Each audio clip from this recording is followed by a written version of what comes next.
Hello! It's been another interesting week.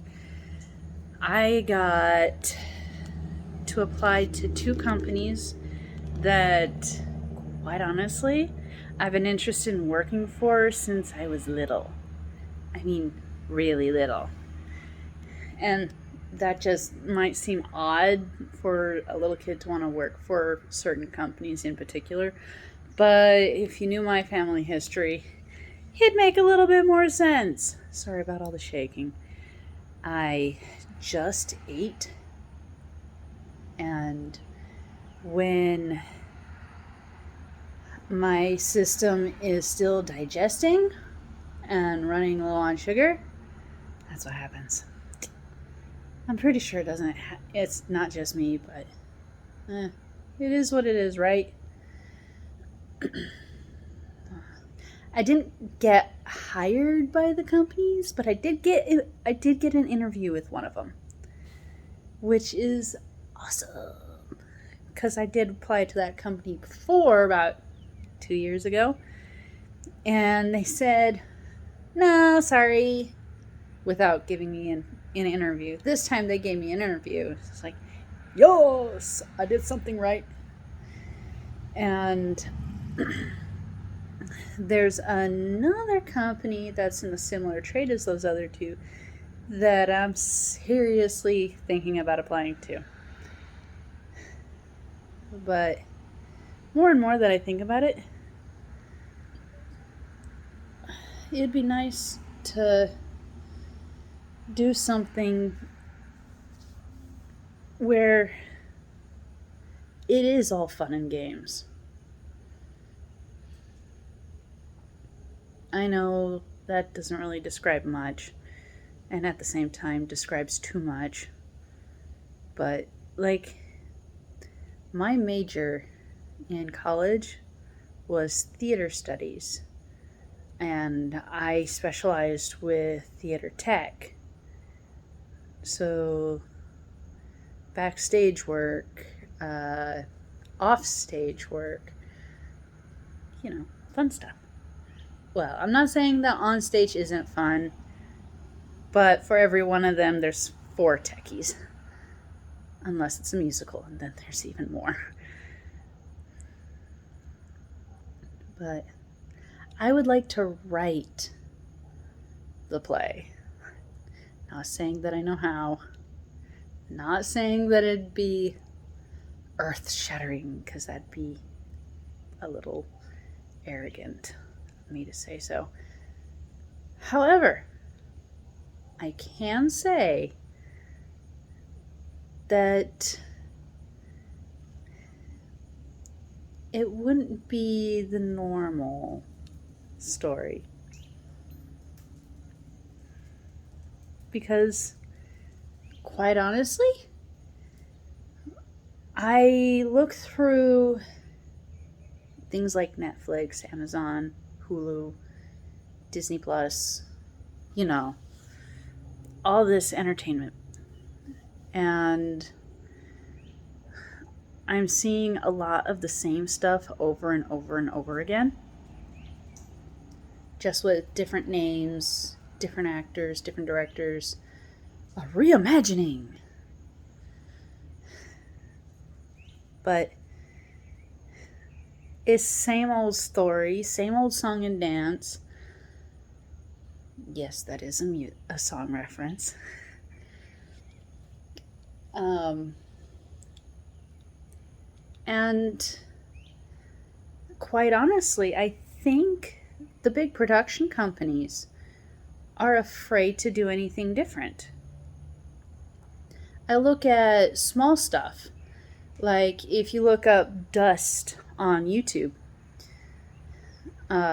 which does sci-fi short films. Those have more imagination in their little finger than a lot of the big productions have in their entire company.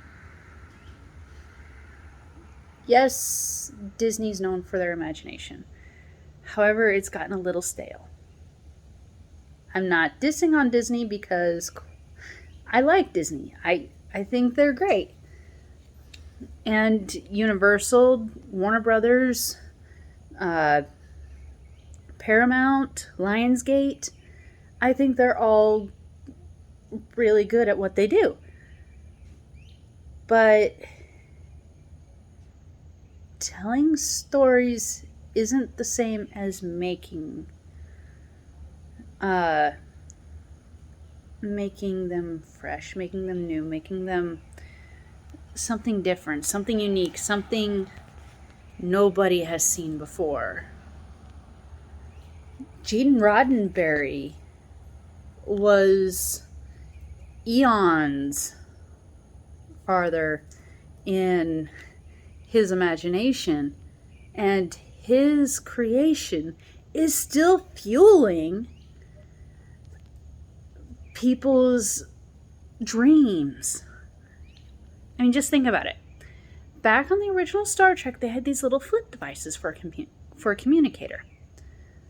Well, not that long ago, we had flip phones. And then also they had vast data to go in such a small itty bitty chip, like on TNG. And for those of you who aren't Trekkies, that's the next generation. Well, we've got those and smaller.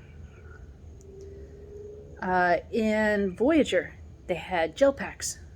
And I know people have been working on storing data in silicone gel packs.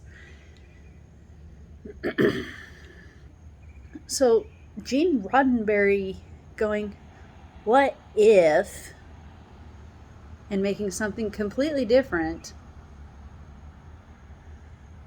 has sparked not just the imagination of millions, but also got people going, what if we made it real?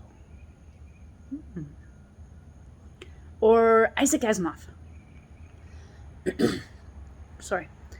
He's the one who originally created the 3 laws of robotics. He created those 3 laws of robotics.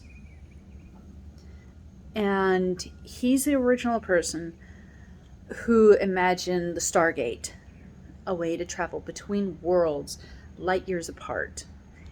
The guy was an astrophysicist, that or a theoretical physicist. I can't remember which. He was a physicist, okay? He was a physicist. And he used his physics to create things that we're still mooching off of.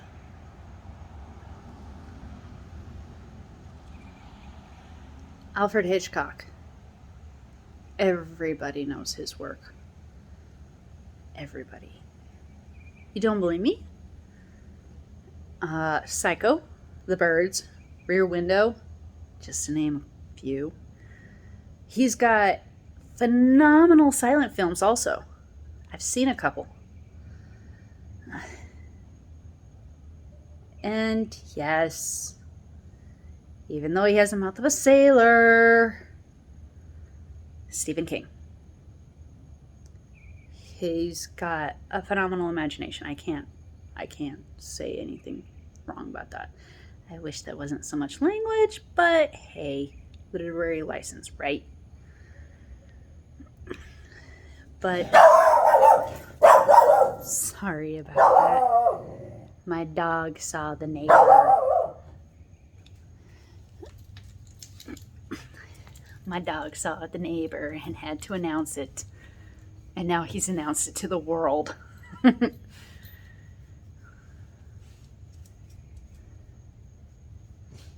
Yeah, he's a silly little thing. Aren't you, Titan? Titan, are you a silly little Billy? Look. Yeah. But I seriously would like to find out what people think about what I've created. I've heard from a couple of people who have read some of my stuff, and they all say it's great. Yes, one of them is my mother, but one of them is someone who knows books, who knows storytelling. And even she thought it was good. Yes, of course, it's rough around the edges. It's a first publishing. What author doesn't start out rough? So one thing that I'd like to try is I would like to make a bunch of short stories. Because they say a picture's worth 1,000 words. And I've got hundreds of pictures that I've taken. And who knows what kind of story can pop out of one picture. If a picture's worth 1,000 words, why can't it be worth more than 1,000 words? Or, what are those words worth? Food for thought. Oh well. I guess I'll find out, won't I?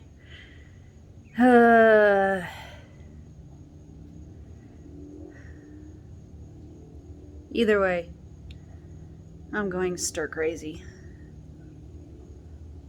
Mostly because I'm bored. And being bored is dangerous, because you never know what'll happen when somebody's bored. Later!